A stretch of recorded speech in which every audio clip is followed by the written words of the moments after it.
Welcome to another edition of Who's Better Baseball, the podcast where we answer a simple question on each show. Who's better at baseball? I'm your host, Ryan Finkelstein, managing editor at justbaseball.com. Got Colby Olson here to discuss Orioles versus Red Sox, which I understand in the Just Baseball offices has been a hot debate. You're trying to take a lot of people's money because of the Red Sox. Am I correct?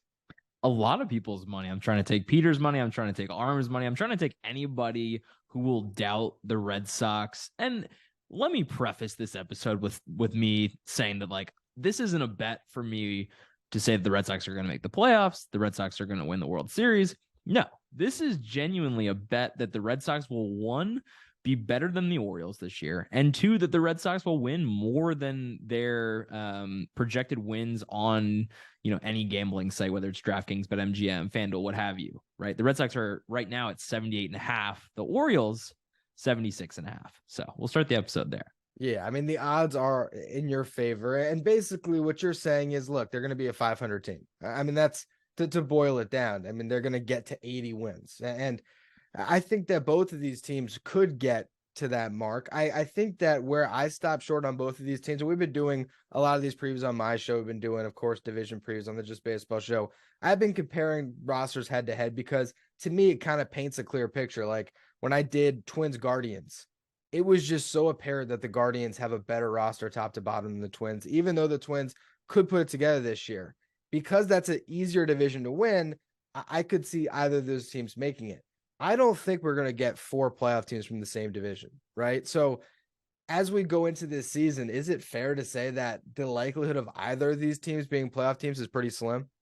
Yeah, I think it's definitely slim. I would say I would put the Red Sox chance of making the playoffs right around probably 20% going into this season, right? They could catch fire. I think, their top end projection or like their 90th percentile outcome is winning 87, 88 games, right? But yeah, most likely I think they're going to end up around 80 to 81 wins this year.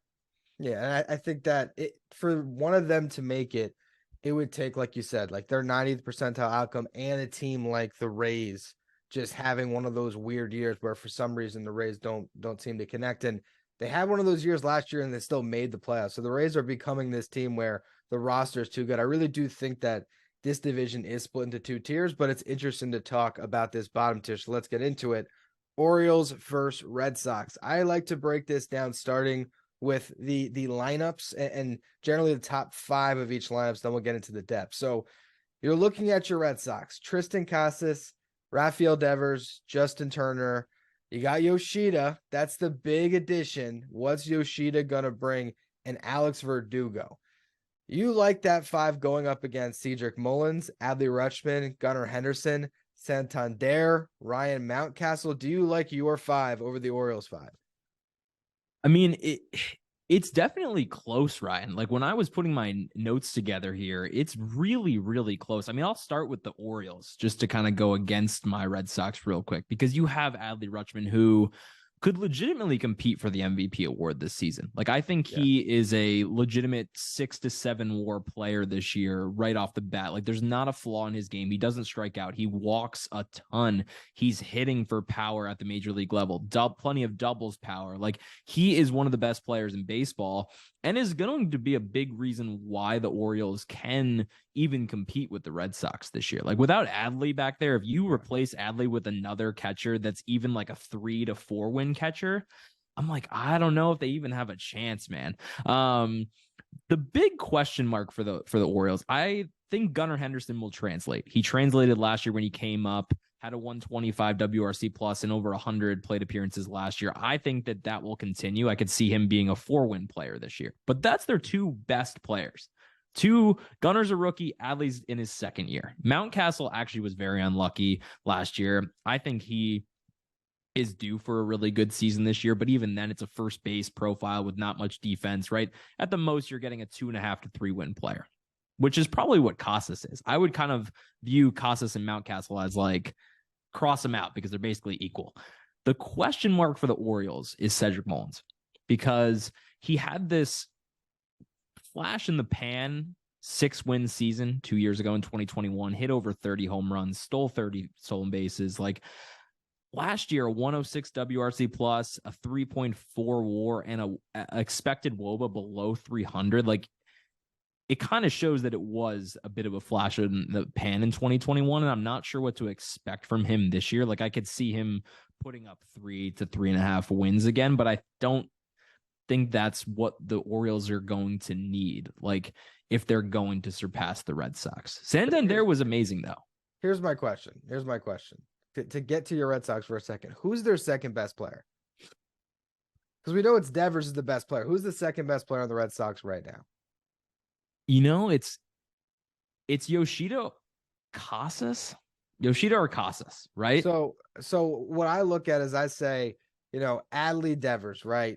Devers obviously is going to bring you more offensively. I think the complete player of Adley is maybe a little bit better than Devers, but whatever. Even if we cross those two guys out for the impact and we kind of set aside the Adley effect, which is, their season last year turned around when he came up. I have to note it. They were, what was it? I got it in front of me, 63-50 with him, 20-29 with that. So, 13 games over compared to 9 games under when he was behind the dish. Gunner to who is my question in that front five? Who's the second best player? If Yoshida's awesome, okay. But are you thinking that, with his bat, he's going to be more impactful than what the Orioles are going to get from this rookie that, or is he still a rookie? Does he still have his rookie status? He's a rookie. So, I mean, a potential rookie of the year candidate here in Baltimore. Yeah, I think Yoshida is going to seamlessly translate.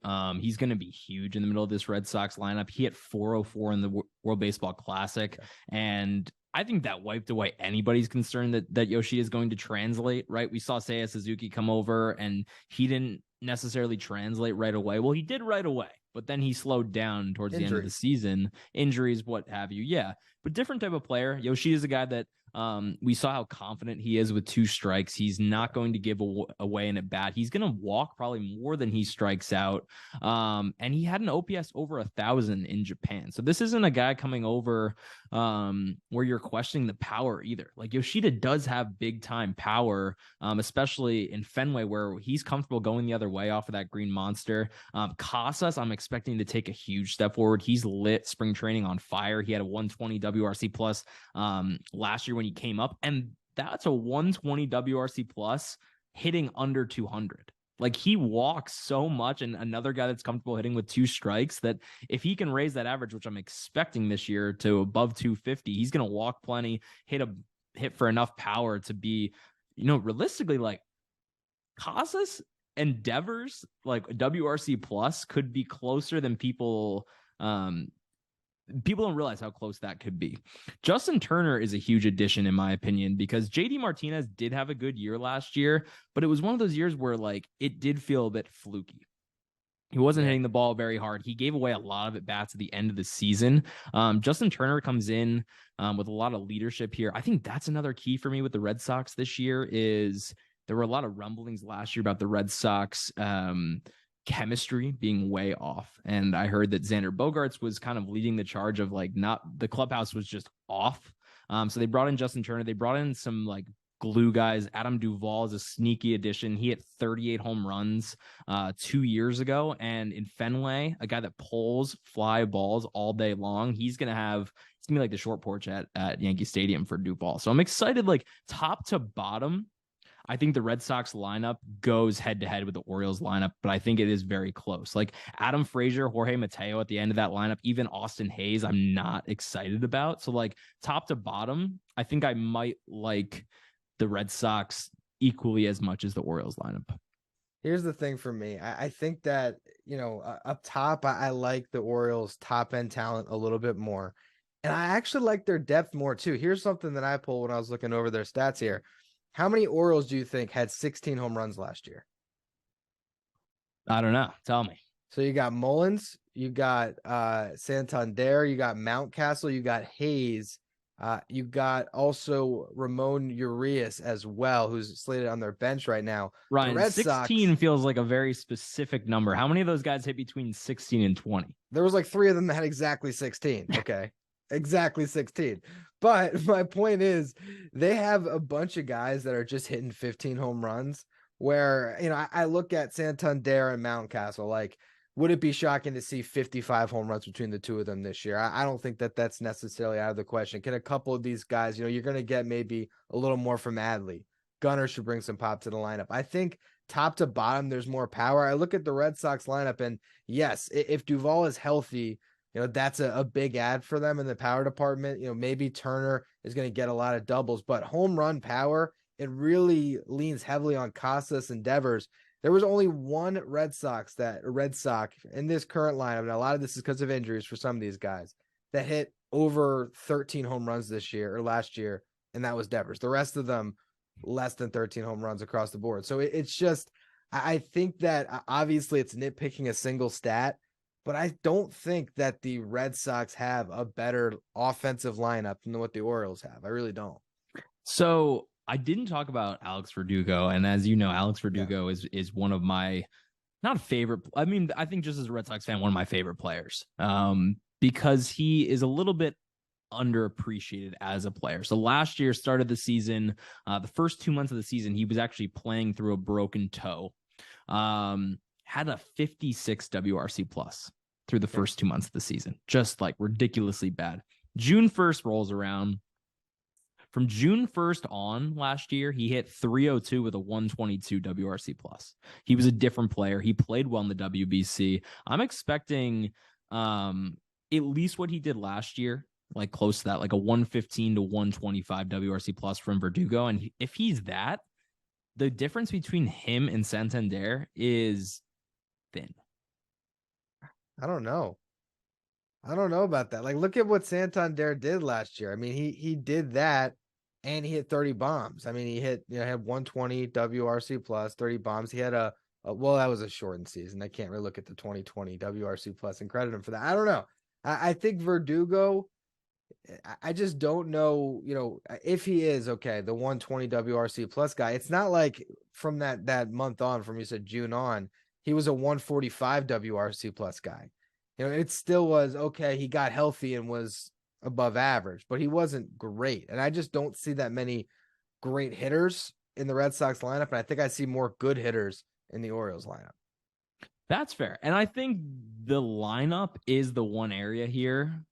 Maybe the bullpen as well. I think that's debatable, but the lineup probably is the one area where I would shade towards the Orioles. But I do want to talk about pitching because I've been avoiding that. Let's stick on the offensive side. I really am not interested in going over the rotation I have to defend right now with Kyle Gibson as my ace. I'm not really looking that forward to that part of the conversation. But go ahead. If you want to start with the pitching talk and I can clap back at you, that's fine. It's bad. I mean, look, there's not a lot to like. You're basically hinging the entire rotation on Grayson Rodriguez, being part of it for like 150 innings, which is a massive question mark already, and him being awesome from the jump, because there is, I mean, outside of what I'd say it's Cole Irvin ceiling, maybe a 3, maybe. And then I have the notes here if you want me to run down. Pitching is your forte, so go through this. So yeah, the Orioles rotation. I mean, credit to Grayson Rodriguez for battling back from injury, and he's looked incredible in spring training.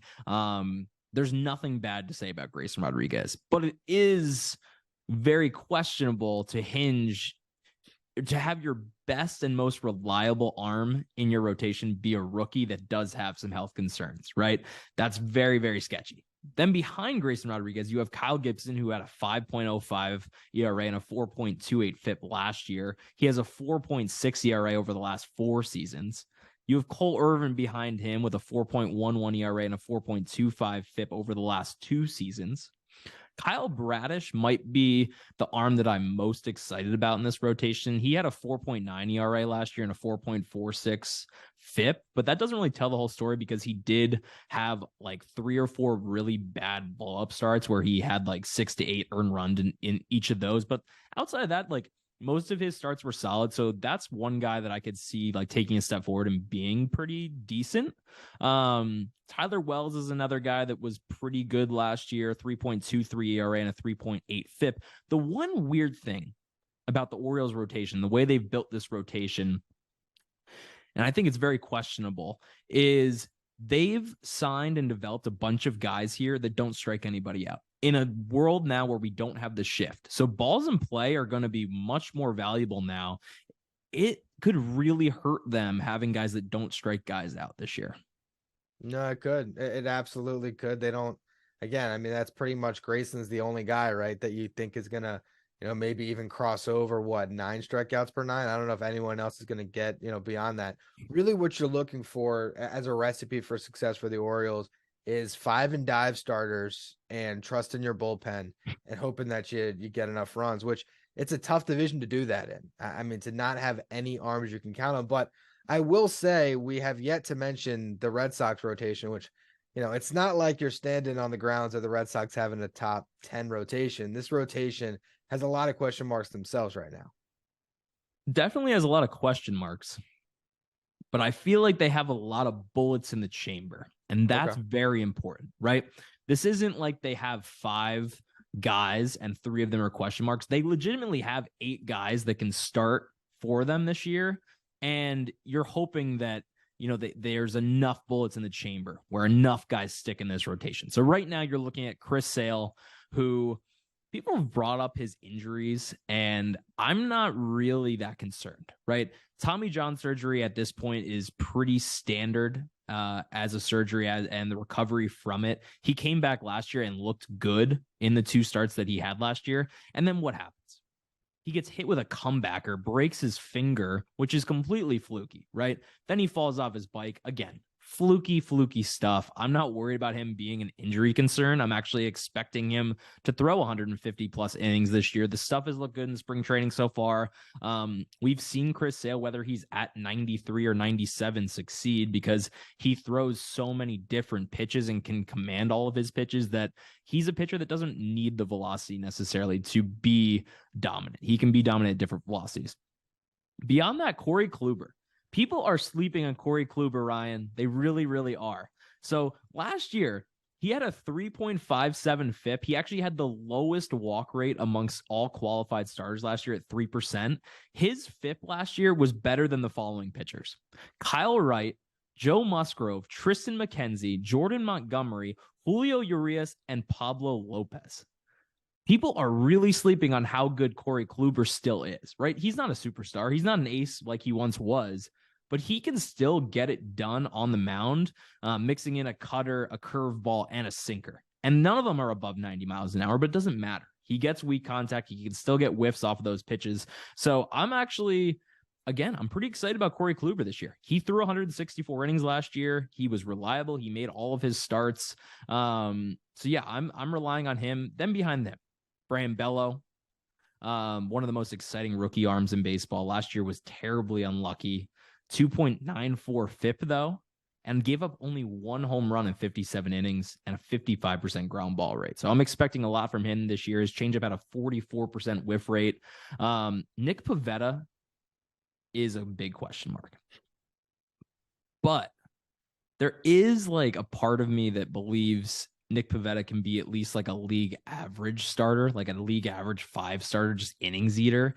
His stuff by Stuff Plus ranked 15th out of 45 qualified pitchers last year, but his location plus graded out as below average at 98. So that's the problem for him. He has the stuff. He just leaves it over the middle. So we'll see if he can do it. Beyond him, you have Tanner Houck, James Paxton. Houck's going to be in the rotation. I'm not sure what to expect from him. He walks too many guys. He has the stuff to make it happen, but I'm not sure. Paxton is probably the biggest wild card on here, but anything you get from him to me is icing on the cake. And then finally, Garrett Whitlock. In 9 starts last year, 4.15 ERA and a 3.64 FIP. He's another ground ball guy, sinker, slider, changeup. He's currently working back from injury. He should be back by mid-April. He's already throwing in games, so I'm not worried about that injury necessarily. Paxton also is throwing off a mound again. So while it looks like this Red Sox rotation is beat up to start the year, a lot of these guys are going to be back in 2 weeks. Okay. I mean, what I would say to the overwhelming depth of that is that you're already seeing injuries to a rotation that you had injury concerns, where it's like, all right, how is this going to continue to look throughout the season? Are guys going to continue to shuffle in and out of that IL? And then we look at the projected rotation, and this is at Roster Resource. As much as we can hype up Corey Kluber, He's projected to have a 4.65 ERA. I'm not saying he's going to do that again, but I don't know if I would look at Kluber and still say front of the rotation arm. I just, you think he is for sure going to be? No. He's 3 again. And I look at him and I say, you know, if I'm to run their season through a simulator, right? How many times does Cole Irvin have a better season than Corey Kluber this year? Like I don't know if there's a big gap there. So then again, you're going back to the Orioles side of it and saying, can Grayson be more available and outperform Chris Sale? Obviously, you're going to lean Chris Sale, and Chris Sale has the track record. Prospect huggers are going to say Grayson's going to come up and be awesome and be rookie of the year. Again, I just don't think that either of these rotations are good. I think both of their rotations suck. I think that the Orioles have a better lineup. That's my opinion on it. I just think that the Red Sox have more bullets in the chamber, and like a lot of these arms have upside. So like, do you need all of these arms to hit? No. But if you get 3 beyond Sale and Kluber, if you have 3 other guys that you can count on, yeah, are any of them really, like Chris Sale is probably not even an ace anymore. He's probably like a step below that. But again, you're just counting on them to be 500. And I really think this team at least has the depth to be 500. We didn't even talk about Trevor Story coming back in the middle of the year as well. Adalberto Mondesi's coming back at some point, like in the next couple months. So like, there's people coming back to this Red Sox team as well that can help them in the second half, which last season was the big issue for them. The Red Sox last year had the 6th best record in baseball on July 1st, which is insane. Then from July 1st on, everybody got hurt. Their rotation at the end of last year was like Cutter Crawford, Josh Winkowski, whatever AAA arm they could get to pitch last year was their rotation the second half of the year. So my point is that like all of the 8 guys I just listed are better options than who they were even throwing out the second half last year. I think that, you look at these two teams and it kind of was a tale of two halves. And it's basically like you're saying, all right, so the Red Sox, they fell off after July. Look at the Orioles season. It was, a really bad April, about 500 May. And then, June, they're getting a little better. Then July, August, they're awesome. And they were this great story with the bullpen, the way it was rocking when you had, the Batista coming in to close out games and all the excitement that they were able to drum up for a team that's just been in the doldrums for so long in a city that's kind of aching for it. I think the Orioles have this hype around them where you're seeing a lot of us at Just Baseball kind of fall in love with this team because it's always fun to see that rebuild start to work. And that's what happened last year. What you're saying is you got a team that won 83 games. You're thinking that, they're maybe still a year away. They're going to slide back. And then the Red Sox, who are traditionally a better, franchise, is not going to fall off as terribly as they did and be a 500 team. Is that essentially kind of the way you're viewing this situation? 100%. I think the Orioles, we talked about it pre-show about how they didn't do enough in free agency. I think having Adam Frazier at second base, even having Austin Hayes in left field and Kyle Stowers, we didn't even talk about at DH. Like, yeah, there's a lot of holes that they could have filled, I think, in a better way and given themselves a few more wins here. So yeah, I think they're still a year away. Like, you still have Colton Cowser in the minor leagues. Jordan Westberg should come up and play second base, at least next year, maybe at the end of this year. But you like DL Hall maybe gets a chance this year, but he's still not going to be like fully on the MLB roster yet. So yeah, I think next year is the year where the Orioles have more minor league talent coming, but also they can hopefully be a little bit more aggressive in free agency. And yeah, to your point about the Red Sox, that's exactly my thought, right? They were a good team into basically the All-Star break last year. They still were fighting for a playoff spot. They were still even a little bit in the division race. And then the wheels fell off with injuries at the end of last season. But I think that Chaim Bloom's, strategy this offseason was not to make a ton of big splashes, but let's just build a lot more depth around this team so that if there are injuries, we can just plug and play guys and just keep cycling guys in and out of the lineup so that everybody's healthy. Or if guys are hurt, we're not panicking and we're not bringing some guy out from AAA that like, all right, go perform or Yeah. else. Because that's what happened last year. Like they had Duran in center field and he couldn't do it. Yeah. No, I think that, it'll be interesting to see what this looks like at the deadline, because I kind of think the Red Sox and the Cubs had similar off seasons as teams that can't just rebuild. And so they make these smaller moves, and it puts them in a position where, hey, if the magic is there that year and at the deadline, either of these teams is kind of in it, they can make a little trade and they can maybe, make a run. The Orioles are just sitting in this kind of purgatory of a small market where they're just not doing anything. And if we had this conversation and instead of doing what they did, they simply did the bare minimum. Let's just say you take this roster, you add Michael Wacha and Jurickson Profar on it. Just that alone. And that's just guys that were lingering on the market. I mean, they could have even gone further. Let's say they signed Chris Bassett, Michael Wacha, and Jurickson Profar. All of a sudden you have not necessarily an ace of an ace in Bassett, but a guy that is going to pitch to a sub-4 ERA, give you innings, give you starts, lead a team. You have another guy in Wacha that you think, all right, he's better than a lot of the options we have. And you're concerned about Hayes and you're concerned about the DH spot. Well, Profar could kind of handle some of both of that. So it's the fact that they did nothing that allows this to be a conversation. They could have built on their momentum and made the smallest of additions and been the clear-cut fourth team in this division.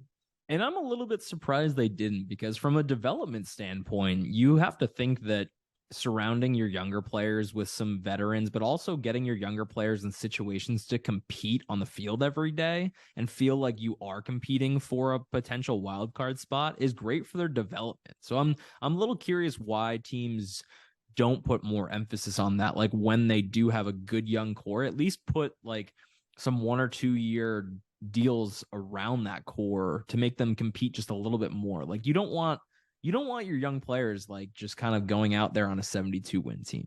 Yeah. Knowing that they have a job, it's not, it's not bad to have a couple of stopgaps in there. And luckily what the Orioles did, which really moves the needle, and it's a shame we didn't talk about it, is they picked up James McCann. I mean, that's just going to really change their fortunes to have McCann as a backup catcher. It's actually not a bad move considering the Mets are paying all of his salary. So, hey, not a bad backup for Adley. But yeah, they did not, an offseason where your big moves were Frazier and McCann leaves us wanting a little bit more. And that's why the Red Sox could be better this season. We'll see how it ultimately shakes out. We'll see how those bets work out for you.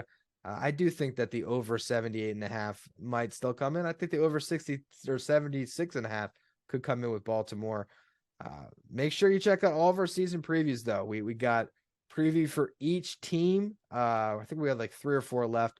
So you guys can find that at justbaseball.com, all the divisional previews, all that good stuff that we got going on. And check out Just Fantasy Baseball. I get the name of that right?